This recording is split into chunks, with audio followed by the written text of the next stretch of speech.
5 सबसे डरावनी घटनाएं जो आपको रातों को सोने नहीं देंगी। क्या आप कभी एक खौफनाक घर में गए हैं जहां दीवारों से अजीब आवाजें आती हैं और आपको लगता है कि कोई आपको देख रहा है? आज हम ऐसी ही कुछ कहानियां सुनने वाले हैं जो आपके रोंगटे खड़े कर देंगी। कभी कभी एक अनजानी कॉल आपकी जिंदगी बदल सकती है। एक ऐसा जंगल जहां कोई नहीं जाता, गैप 2S, एक खूनी खेल और एक साया जो कभी पीछा नहीं छोड़ता। क्या आप इन कहानियों को सुनने के लिए तैयार हैं? तो फिर लाइट बंद करो, हेडफोन लगाओ और तैयार हो जाओ, क्योंकि आज रात हम डर के दायरे में कदम रखने वाले हैं। ये कहानी है राहुल और अंजलि की, एक जवान जोड़ा जिसने अपनी जिंदगी की सबसे बड़ी गलती कर दी, एक पुरानी हवेली खरीदना। हवेली की कीमत बहुत कम थी और उन्हें लगा कि ये एक सुनहरा मौका है, लेकिन उन्हें नहीं पता था कि ये घर उनके लिए एक खौफनाक अनुभव लेकर आएगा। सस्ती तो थी, पर कहते हैं ना, सस्ते के चक्कर में बवाल हो जाता है। हवेली की दीवारें पुरानी और जर्जर थीं और हर कोने में एक अजीब सी ठंडक महसूस होती थी। और यहाँ तो बवाल भी ऐसा हुआ कि राहुल और अंजलि की हंसी ही गायब हो गई। उनके चेहरे पर हमेशा एक डर और चिंता की लकीरें बनी रहती थीं।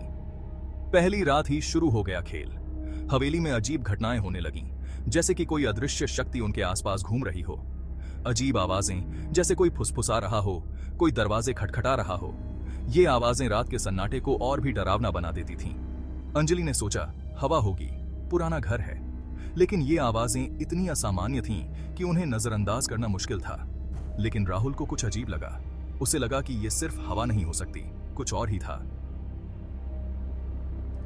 फिर एक रात अंजलि ने देखा एक सफेद साया, एक लड़की का साया, उनके बेडरूम में। वो साया धीरे धीरे उनकी ओर बढ़ रहा था। चीख निकल गई अंजलि के मुंह से। उसकी चीख ने पूरे घर को हिलाकर रख दिया। राहुल भागा आया, पर साया गायब। उसे कुछ भी नजर नहीं आया, जैसे कुछ हुआ ही ना हो। तुम्हें कुछ नहीं हुआ ना? राहुल ने पूछा। डर के मारे उसका चेहरा पसीने से लथपथ था। उसकी आवाज में चिंता साफ झलक रही थी। अंजलि ने सिर हिलाया। उसकी आंखों में खौफ साफ दिख रहा था। वो अब भी उस साये के बारे में सोच रही थी। उन्होंने घर के पुराने कागजात खंगाले। उन्हें उम्मीद थी कि शायद इन कागजातों में कुछ सुराग मिल सके।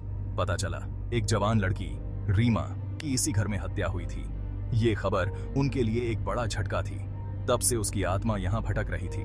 रीमा की आत्मा को शांति नहीं मिली थी और वो बदला लेने के लिए भटक रही थी। राहुल और अंजलि ने फैसला किया कि वो घर नहीं छोड़ेंगे, बल्कि रीमा की आत्मा को शांति दिलाएंगे। उन्होंने ठान लिया कि वो इस समस्या का समाधान निकालेंगे। उन्होंने एक पंडित को बुलवाया। पंडित ने उन्हें बताया कि रीमा की आत्मा को शांति दिलाने के लिए एक विशेष पूजा करनी होगी। पूजा पाठ हुआ। ये से की रहा उशी हुए विशाल सूचना किया ही यह रीमा की आत्मा को मुक्ति दिलाने के लिए। पंडित ने मंत्रों का जाप किया और हवेली में पवित्रता का माहौल बनाया। अगली रात सब शांत था। हवेली में एक अजीब सी शांति छा गई थी। कोई आवाज नहीं, कोई साया नहीं। ऐसा लग रहा था जैसे हवेली ने एक नई जिंदगी शुरू की हो। राहुल और अंजलि को लगा जैसे उनका फैसला सही था। उनके चेहरे पर संतोष और राहत की झलक थी। लेकिन क्या वाकई रीमा की आत्मा को शांति मिल गई थी? ये सवाल उनके मन में बार बार उठ रहा था। अचानक एक ठंडी हवा का झोंका आया और दिया बुझ गया। हवेली में फिर से एक अजीब सी ठंडक फैल गई। अंधेरे में अंजलि ने फिर से उस सफेद साये को देखा, इस बार और करीब, और उसके चेहरे पर एक भयानक मुस्कान थी। ऐसा लग रहा था जैसे वो साया कुछ कहना चाहता हो, कुछ बताना चाहता हो। अमित, एक आम आदमी जिसकी जिंदगी में सबसे बड़ा ड्रामा होता था उसकी गर्लफ्रेंड का लेट रिप्लाई करना। उसकी जिंदगी में कोई खास रोमांच नहीं था, बस रोजमर्रा की छोटी छोटी परेशानियां और खुशियां। लेकिन एक रात एक अनजानी कॉल ने उसकी पूरी जिंदगी ही बदल दी। वो रात बाकी रातों से बिल्कुल अलग थी, जैसे किसी ने उसकी नीरस जिंदगी में अचानक से तूफान ला दिया हो। रात के ठीक 12 बजे फोन बजा। अनजान नंबर। अमित ने सोचा कोई गलत नंबर होगा। उसने फोन को नजरअंदाज करने की कोशिश की, लेकिन मन में एक अजीब सी बेचैनी थी। लेकिन कॉल बार बार आ रही थी। अंत में अमित ने उठाया। उसे लगा कि शायद कोई इमरजेंसी हो सकती है। दूसरी तरफ से एक कर्कश आवाज आई, तुम खतरे में हो। और फिर कॉल कट गई। अमित को समझ नहीं आया कि यह मजाक था या सचमुच की चेतावनी। अमित को गुस्सा आ गया। बेकार में किसी ने मजाक समझ रखा है। उसने फोन को एक तरफ फेंक दिया और सोने की कोशिश की। लेकिन अगली रात फिर वही कॉल आई। इस बार अमित का दिल तेजी से धड़कने लगा। इस बार उस आवाज ने कहा, कल तुम्हारे ऑफिस के बाहर एक काला कुत्ता था ना, वो तुम्हें देख रहा था। अमित के रोंगटे खड़े हो गए। उसे यकीन नहीं हो रहा था कि कोई उसकी हर हरकत पर नजर रख रहा है। उसे याद आया, कल ऑफिस के बाहर वाकई एक काला कुत्ता था जो उसे घूर रहा था। वो कुत्ता उसे अब और भी डरावना लगने लगा। उसने ध्यान नहीं दिया था, लेकिन अब वो हर छोटी बात पर ध्यान देने लगा। अगले कुछ दिनों तक हर रात उसे वो कॉल आती। हर बार वो कॉल और भी डरावनी होती जा रही थी। हर बार उस आवाज में कोई ना कोई भयानक बात होती जो सच हो जाती। अमित को अब हर रात का इंतजार डर के साथ होने लगा। अमित डर गया था। उसे समझ नहीं आ रहा था कि ये हो क्या रहा है। उसकी जिंदगी एक डरावने सपने में बदल गई थी। एक रात उस आवाज ने कहा, मैं तुम्हें देख सकता हूं। अमित का दिल जोर से धड़कने लगा। तुम अभी अपने बेड पर लेटे हो। अमित के हाथ पैर ठंडे पड़ गए। उसे लगा जैसे कोई उसकी हर हरकत पर नजर रख रहा है। वो झट से बेड से उठा और लाइट ऑन की। उसे लगा कि रोशनी में शायद वो सुरक्षित महसूस करेगा। उसे अपने आसपास कुछ अजीब सा महसूस हो रहा था, जैसे कोई अदृश्य शक्ति उसके आसपास हो। अचानक उसने देखा कि उसके फोन की स्क्रीन पर एक चेहरा दिख रहा है। वो चेहरा उसे और भी डरावना लगने लगा। एक भयानक चेहरा, लाल आंखों वाला, जो उसे घूर रहा था। अमित की सांसें थम गईं और फिर फोन से एक कर्कश आवाज आई, मैं यहां हूं। अमित को लगा जैसे उसकी जिंदगी अब कभी पहले जैसी नहीं होगी। चैप्टर 3। साय विजय एक नौजवान आर्टिस्ट जिसकी जिंदगी रंगों से भरी थी, लेकिन एक दिन उसकी जिंदगी में एक काला साया छा गया। शुरू में तो उसे लगा कि ये उसकी आंखों का धोखा होगा, लेकिन धीरे धीरे उसे एहसास होने लगा कि ये कोई साधारण साया नहीं है। ये उसे हर जगह पीछा करता था, घर में, बाहर, हर जगह। जब वो अपने दोस्तों को बताता तो वो उसकी बात पर यकीन नहीं करते। कहते, ज्यादा काम कर रहा है तू, दिमाग खराब हो गया है तेरा। लेकिन विजय जानता था कि ये सच है। वो साया उसे पागल कर रहा था। उसकी जिंदगी नर्क बन गई थी। वो काम नहीं कर पा रहा था, सो नहीं पा रहा था। एक दिन उसने हिम्मत की और उस साये से बात करने की कोशिश की। तुम कौन हो? मुझे क्यों परेशान कर रहे हो? साया हिला और एक खौफनाक आवाज में बोला, मैं तुम्हारा अपना साया हूं। मैं तुम्हें तब तक नहीं छोड़ूंगा जब तक तुम। आवाज बीच में ही रुक गई। विजय कांप रहा था। उसे समझ नहीं आ रहा था कि क्या करे। अगले दिन विजय ने फैसला किया कि वो इस साये से पीछा छुड़ा कर रहेगा। वो एक तांत्रिक के पास गया। तांत्रिक ने उसे कुछ तावीज दिए और कहा, इन्हें अपने पास रखो, ये तुम्हें उस साये से बचाएंगे। विजय ने तावीज पहन लिए। उसे थोड़ी राहत महसूस हुई, लेकिन क्या वाकई ये तावीज उसे उस भयानक साये से बचा पाएंगे? चैप्टर 4। भूतिया जंगल कॉलेज के 4 दोस्त रोहन, दीपक, नेहा और प्रिया एडवेंचर के शौकीन थे। वे हमेशा कुछ नया और रोमांचक करने की तलाश में रहते थे।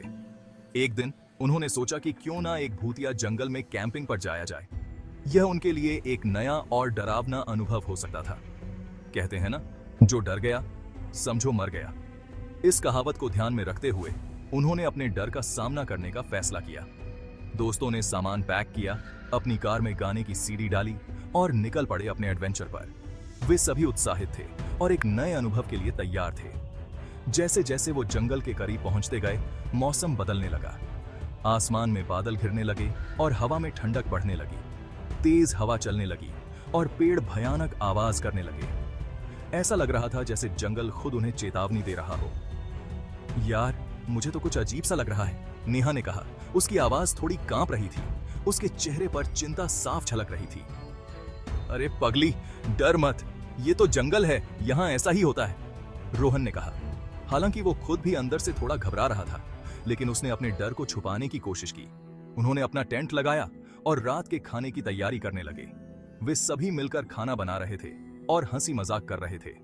अचानक उन्हें पेड़ों के पीछे से किसी के चलने की आवाज सुनाई दी। सभी ने एक दूसरे की ओर देखा। उनकी आंखों में सवाल थे। कौन है वहां? दीपक ने जोर से पूछा। उसकी आवाज में डर और चिंता दोनों थे, लेकिन कोई जवाब नहीं आया। सिर्फ सन्नाटा था, जो और भी डरावना लग रहा था। सिर्फ पत्तों की सरसराहट की आवाज आती रही। ऐसा लग रहा था जैसे कोई छुपकर उन्हें देख रहा हो। मुझे लगता है हमें यहां से चले जाना चाहिए, प्रिया ने कहा। उसके चेहरे पर डर साफ दिख रहा था। उसकी आवाज में घबराहट थी, लेकिन रोहन ने उसकी बात नहीं मानी। उसने सोचा कि यह सब उनके दिमाग का खेल हो सकता है। नहीं यार, हम यहां से नहीं जा रहे, हम डरने वाले नहीं हैं। उसने अपने दोस्तों को हिम्मत दिलाने की कोशिश की। रात गहरी होती गई और अजीब घटनाएं होती रहीं। हर छोटी आवाज उन्हें और भी डरा रही थी।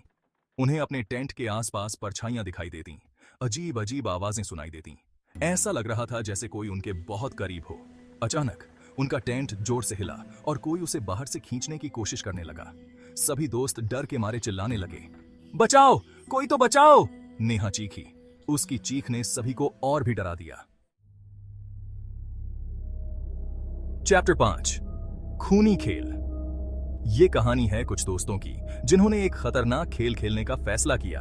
एक ऐसा खेल जहां हारने का मतलब था मौत।